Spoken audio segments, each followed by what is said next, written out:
Aduga ngarang su car da ma ui car si phajana nana thaurai aduga magi maning do haidoga madudagi magi back to da magi mayum dagi porapka Fattaba mayam do thalau singdaraga soroki nakan do da zor haidoi loina permanent sajalaga fi Fattaba khara Yanjangani adagi second hand khara Yanjangani ama khara Yanjangani drabana pung thi thihanle aina madudai da sengba hobuduna ngasidi Imphal manungi bazar manungi Fattaba mayam toilet dagi sakhum dagi kari dagi tholok mayam no ngasi nambul turen da tahandre koi pipe ta pura ka da ngasai koi ai no shamna hai magi moksang gi da yore adu gi jik anuk disil tor ka da turen da tahan bagi mauta agriculture gi purpose hoina se na ga similar nambul clear torpa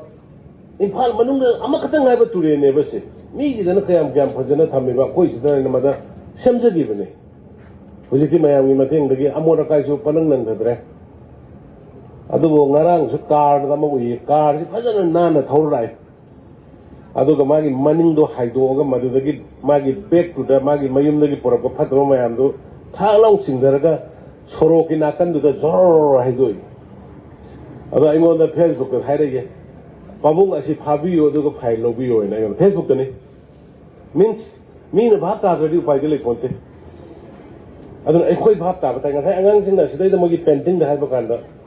save forest Haiyeba dum u Yanthatlaga popi thabadi Lepte save water body de Haiyeba khopsalaga lam khopsalaga sajin badi Lepte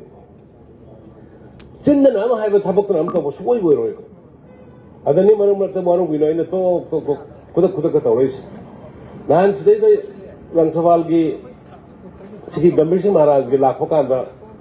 fajjat stress se moi tawnu hai bnate da tawoiba fajjana permanent oina sajandana sigi kano dem college mamang da MBC search ki mamang da tawriba damaina akhoi gi movable